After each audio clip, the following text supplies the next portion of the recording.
What's going on, everyone? My name is Nicholas Merton here at Data Dash, and today is May 19th of 2020. Well, folks, I hope you all are having a fantastic day wherever you are, and in today's video, I want to spend some time to take a very conservative and non-biased approach to trying to understand when we could actually see the next altcoin cycle in cryptocurrency markets, taking a look at a lot of factors like market dominance and also previous price history for some of the larger cap plays that might give us signals about when we can expect the next cycle. And along with that, talking about some of the plays that I think are going to lead the way in the next coming cycle from what we can see so far.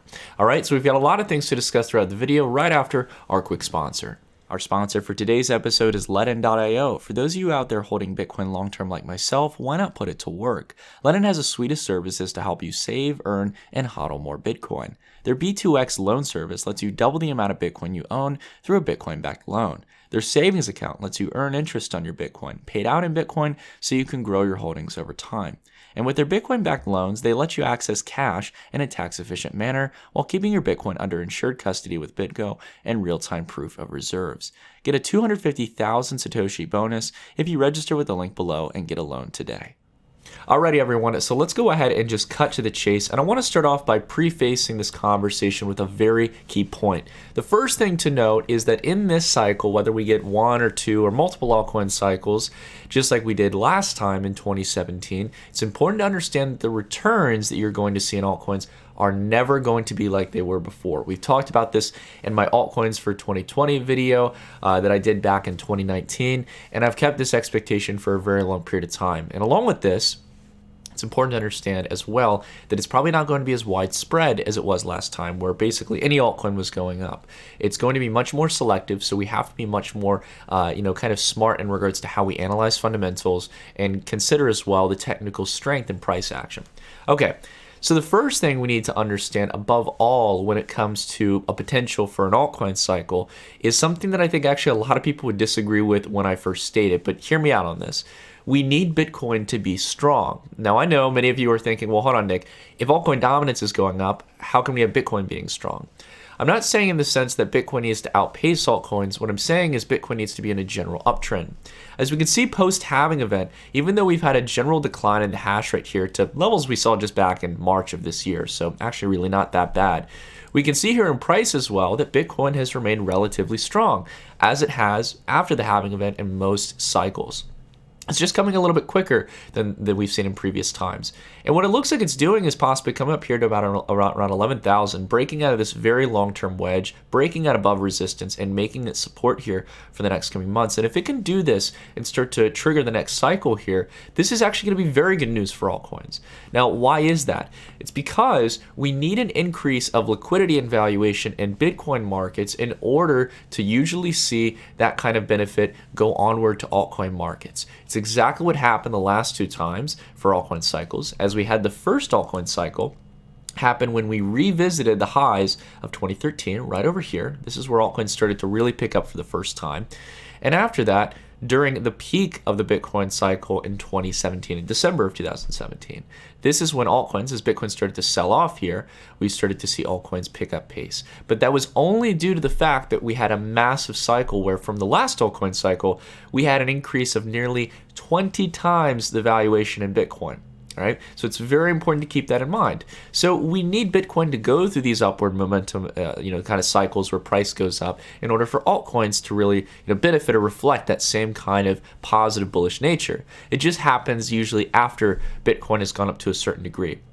So the next target range here, and I'll actually lower this level here. Again, this isn't an exact map of how I imagine the price to be, but my general goal would be that we'd see the next real altcoin cycle sometime coming in to the early part of 2021 or maybe in December of 2020 as we're getting close to these highs for Bitcoin, revisiting back to the previous all-time highs at 20,000. Okay, so that's one of the few things we want to look for. Now, taking a look at altcoin dominance, again, we're taking a look at Bitcoin dominance reversed, and the way you can do that in TradingView is you just come up here to the search bar, or you can add it here as a unique symbol on your watch list, 100 minus BTC.D, and this will give you what is equivalently altcoin dominance instead of just looking at Bitcoin dominance.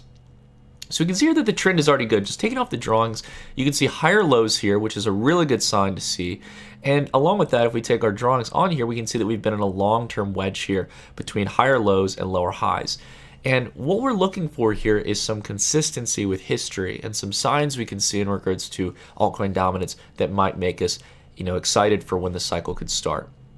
Well, a few things we can take from history here. First off, we had a period of time where altcoins had really their first bump up here, going from about 0.6% of market dominance upward towards 2.6%. And after having multiple lower highs in this case, we finally had a break above price where it came down, like in many markets that we talk about from Bitcoin to gold. It came down and made that resistance support. And then after that, we kicked off the next cycle where we went from about 1.4% up to 5%. Then came down, had about a 50% haircut, and really kicked off what is known as really the first set of major altcoin cycles in crypto markets, where altcoins really started to dominate a large portion of the market. But notice what we saw as well. We saw not only a break above resistance and we made it support, but we also consistently set higher lows afterwards. So what I'm expecting here, as we've already started this trend here, is that we're going to continue to set higher lows here as we slowly get above this line of resistance, we make it support, and we continue to build a general trend here, setting in a fifth final low here sometime, again, as we talked about, in late December to early January of 2021, late December of 2020. So in the next coming months, and eventually starting to really rocket and kick off the next cycle here. Again, this is not really mapping out the specifics of price. We have no idea whether or not it's going to take a little bit longer or if it's going to be in a shorter frame of time. It could happen here in the fall of 2020. Who knows? The general point here is that we want to see a consistency of higher lows here for the trend and possibly even higher highs, as we've indicated here on the line chart. And again, if you'll notice, we're not using a wide range of indicators trying to overanalyze the market. We're just simply looking at the gains and the higher lows and the higher highs of market dominance. We're just looking at the equivalent of what would be known as price action. But in this case, we're looking at a measurement of dominance in the market in the sense of market capitalization. Now, as we talked about, we not only want to see strength in Bitcoin, and we also want to see continuous higher lows in altcoin dominance to signal the next upswing. But similar to the first point, we not only want to see strength in Bitcoin, but we also want to see strength in some of the larger cap altcoins before we'll be confident that mid caps or small cap altcoins can do well as well. And that's a key sign here that we can look for here within price. So let's take a look at, for example, the second largest crypto, Ethereum, right? We can see here for Ethereum that we've had lower highs and higher lows. We've been formulating a wedge since back here in September of 2019 on its Bitcoin chart. So what we want to look for here is an eventual breakout above this wedge and a continuation of higher lows and higher highs.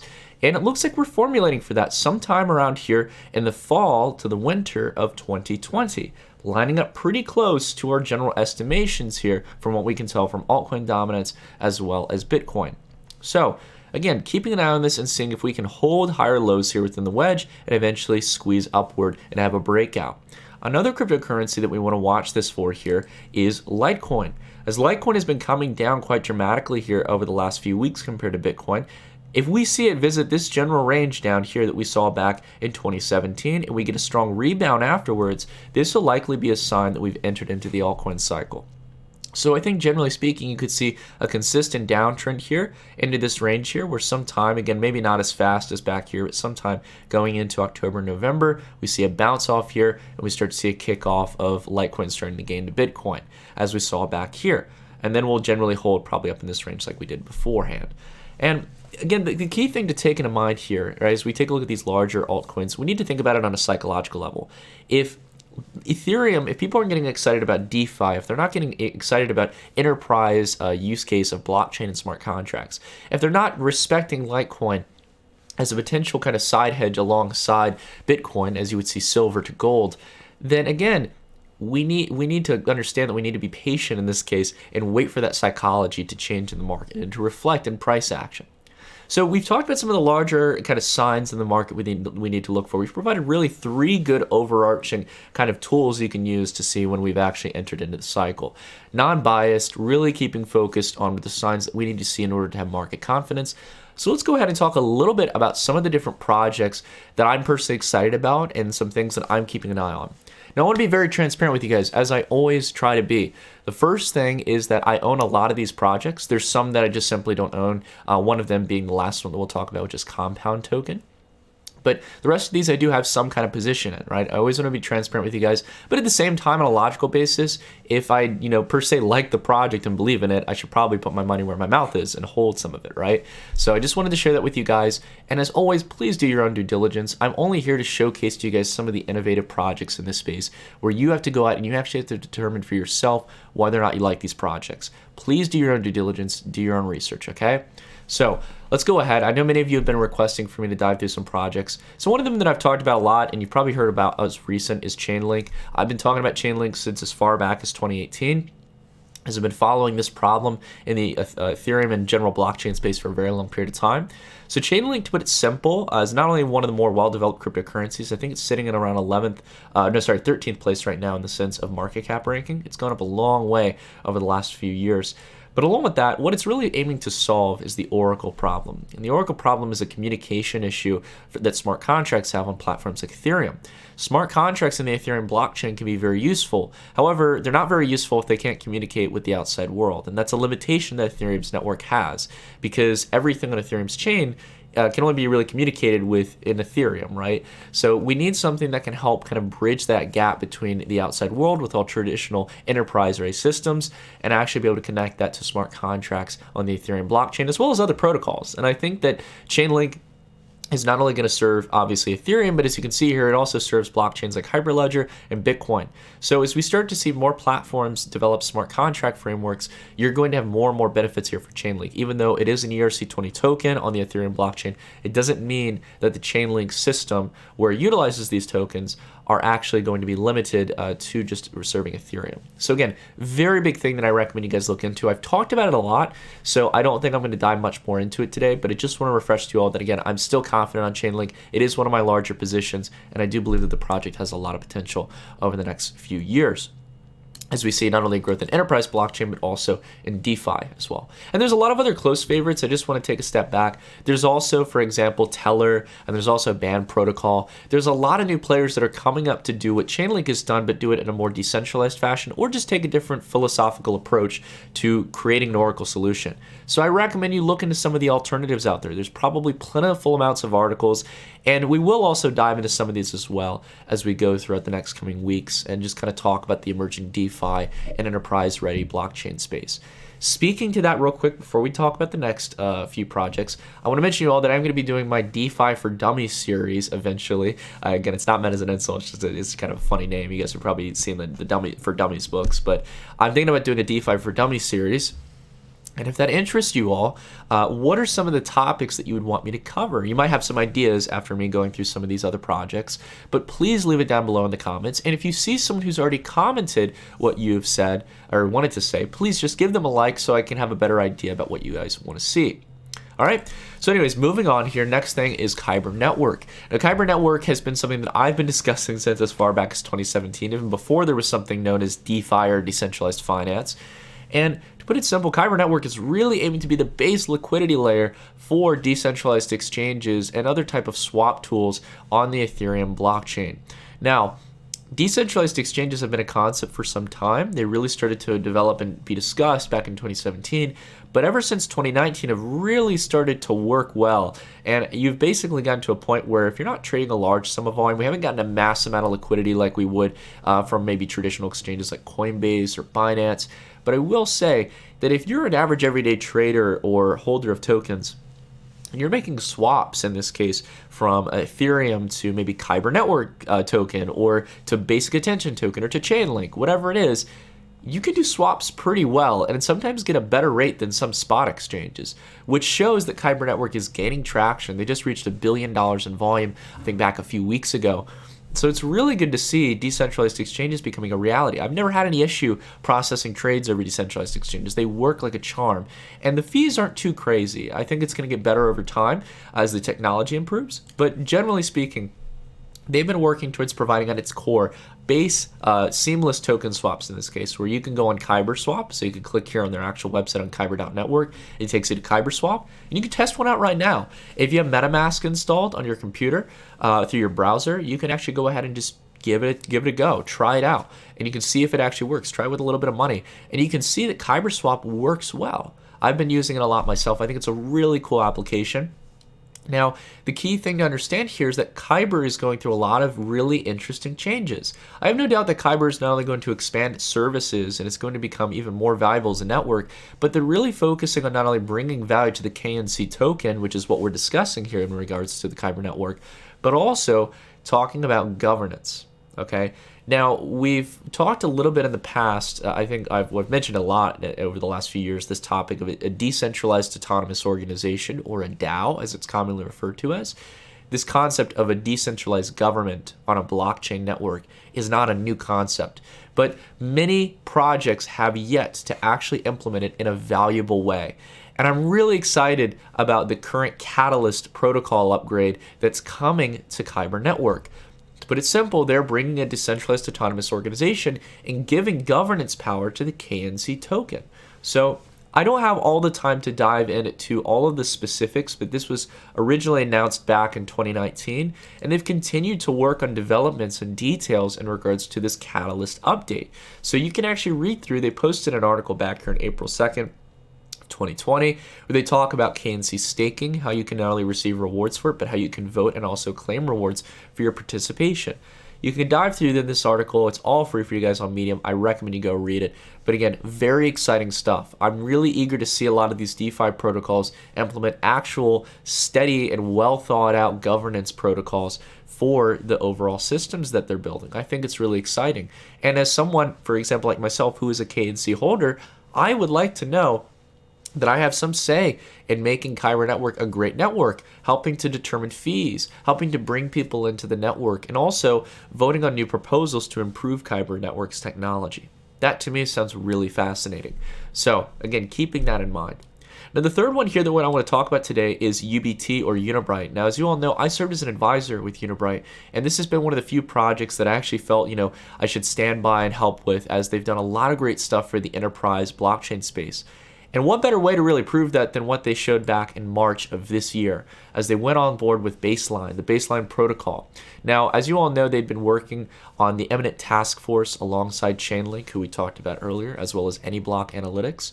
And this was already kind of a precursor to what was going to come here with their partnership with Ernst & Young, as well as Microsoft, in order to actually bring, alongside Consensus, in this case of bringing blockchain to the masses in regards to enterprise blockchain. And Baseline Protocol, to put it very simple, in regards to what UBT is trying to achieve with this alongside its other corporate partners, is to basically build a middleware solution. As we've talked about with Chainlink, serving as kind of a middleware solution to connect you to traditional systems in order to actually input data to smart contracts and actually help you know what's going on in the real world. In this case, UBT is doing something very similar alongside these players with the Baseline Protocol. And to put it simple, it's basically making Ethereum a middleware solution that enterprises can use, in this case, to do all kinds of things, interacting with smart contracts and interacting with transactions on chain without having to put vulnerable information or unnecessary information on chain that could either be data intensive or very important to keep private and off chain. So it allows enterprise companies to have something they can use to interact and make valuable transactions on, while at the same time maintaining their traditional systems. Very similar with the original philosophy of Unibright in a lot of ways, as they've built out a lot of interesting tools in regards to their smart contract platform, the Unibright framework, as well as what they're currently working on right now, which is free equity. And this is a really new system that's actually going to help with issuance of STOs, security token offerings, and being able to also provide a liquid platform where those security tokens can trade and be exchanged. I think it's a really fascinating concept. I've talked with Stefan and Martin about this a decent amount over the last few months, and I'm really excited to see this come to the forefront. You can see some of the designs here for the free equity platform. They actually have a video of Stefan, similar as they do on the Baseline Protocol article, where they actually talk about these concepts in practice and discuss a little bit about the philosophy of actually having a full 360 approach to token issuance. I think this is really fascinating because STOs, similar to smart contracts, had a lot of buzz over the last few years, and the problem is that no one actually took the time to actually sit down and think about how do you actually make this technology work in a regulatory way where we are compliant regulatory wise, but along with that in a technical way where it actually streamlines the whole process to where people can actually benefit from this technology. So again, I don't have all the time as I've kind of gone through and given a summary of most of these projects, guys, but I recommend read through some of these articles and learn about what they're doing. I think they've got something really exciting here. Now, Fourth project that I want to talk about is REN protocol. Now, similar to how free equity is trying to build liquidity pools for a lot of these STOs, REN is trying to do the same thing to a degree for a whole subsect of blockchains. Not only the Ethereum blockchain, as REN is an ERC20 token, but along with that, it's trying to bring liquidity to a variety of blockchains, from Bitcoin to Zcash to all kinds of different blockchains over time, and really build these kind of deep liquidity pools for decentralized finance. So this is going to be a way where hopefully we can interconnect trading and exchanging a variety of different blockchains that are on separate chains. This is something new. I mean, we've talked about Kyber network, which is building a way for for us to reach liquidity for the Ethereum blockchain and ERC20 tokens, which alone itself is really fascinating. But being able to do this for a variety of blockchains, I think, is extremely fascinating. And being able to do this in a way where you can actually start to build substantial liquidity for these decentralized markets is fascinating as well. Now, there's a lot of things to talk about from the REN VM. It kind of gets a bit technical here. So again, I want to advise you guys to go through and just simply look into REN. We've talked about them in the past. They were in our top 10 altcoin video, as well as Kyber and Chainlink. So if you guys want to get a little bit more details, go check into that and watch some of the interviews from the founder as well. I think he speaks very well about the project, and they have some really good videos that just kind of detail some of the basic concepts. Last one we're going to be talking about today is one that's actually not out on the market right now. This is the only one right now that I don't own really any position in, but I'm very excited about, is the Compound token, or COMP. Now, this is a recent invention that came out back a couple of months ago that the Compound Finance team had mentioned that they're going to be pursuing. Much like Kyber Network, they're pursuing having a decentralized autonomous organization that removes a lot of the centralized governance and control from the team themselves and gives back a voice to the community and its users. So, if you don't know, Compound Finance is a decentralized lending and borrowing protocol that allows you to lend out your tokens and earn interest, and along with that as well, borrow from the system and actually be able to borrow liquidity. The great thing about this is that it's probably one of the most decentralized approaches, as it's run through a smart contract on the Ethereum blockchain. And they utilize certain tokens to basically govern who owns the deposits on the actual platform. So again, there's a little bit of technicality to it. It's actually quite a simple system compared to most DeFi-based systems on the Ethereum blockchain. But it is definitely one of the leaders in this case, with over, I think, around $170, $180 million in deposits in regards to a full hardcore DeFi play. And what's nice is that you can earn pretty steady rates of interest. The one thing I would criticize is that they have a big issue right now in regards to Compound. So I actually just saw this is the latest figure, 124 million. The problem for Compound right now is that compared to a lot of lending pools in the space that provide much better interest rates, Compound, being a decentralized smart contract, doesn't do a good job of balancing the books in this case, so making it where there's an equal amount of borrowing and lending demand. So that's something that Compound does need to improve on, that you see with a lot of CeFi or centralized finance lending pools. So that's one thing I would say is a possible criticism. But in this case, Robert Leshner in this case has been a huge name in the DeFi space, and Compound as well has been a very successful project. Still, getting 1% on stablecoins is much better than what you're getting at a commercial bank, right? So with an issuance of the Compound token, we have to understand a little bit about the governance model. The nice thing is this is already launched live, so this is exciting to see that it's already going through. There's already new improvement proposals that are being voted on. You can go see all this publicly. But the major thing I wanted to talk about is the distribution. They're actually going to be giving up to 5 million of the Comp tokens out to users of the protocol. So if you like Compound, if you like using it, then in this case, if you use it over the next coming months, you might have a chance in this case of owning some of the tokens. Again, there's no guarantee. They're actually going to be talking about this in the coming weeks. So stay tuned to their Medium articles. Stay tuned to their social media in this case. I recommend you guys check into it. But again, I want to speak to all of these projects here, as well as a variety that I didn't name. There's a lot of exciting innovation going on in the cryptocurrency space, guys. I can't stress it enough. A lot of it is happening on the Ethereum blockchain, no doubt about it, as you have one of the largest developer ecosystems. And a key point to one of the things that I discussed about earlier, as I talked about, we want to see strength in some of the larger cap plays in the altcoin space. If Ethereum isn't picking up, the base for all of these other projects probably aren't either, because a lot of these are tied to one another in very unique ways. A lot of compounding, no pun intended, a lot of compounding systems coming together in order to build something very valuable. A real world where we can actually have trustless swaps and exchanges. A world where we're able to earn deposits and minimize trust that we're actually going to have in centralized entities or other parties in order to earn interest or borrow capital. Being able to truly connect to the outside world in a trustless or decentralized way where we can mitigate risk and be able to have smart contracts function properly. All of these are really exciting things if you care about a world of trustlessness and decentralized activities. I think that we have a lot of potential here for Ethereum to become a major technology. And as we talked about between Unibright as well as Chainlink, serving as a middleware for both enterprise and along with that as well for decentralized finance to take off and actually become a key component of the way that we interact in today's world. So anyways, I rambled on enough today, guys. I hope you all enjoyed this video. If you liked it, drop a like. It's always appreciated. And if you're new to the channel, definitely consider subscribing and hitting the bell icon so you don't miss another video, guys. I produce videos usually Monday through Friday. Sometimes I'll make a video on the weekends. But that all being realized, thank you all so much for watching. I hope you all are having a fantastic day. Make sure to do your own due diligence and your own research, as you must make your own financial decisions. And I'll see you all in the next video. Stay tuned.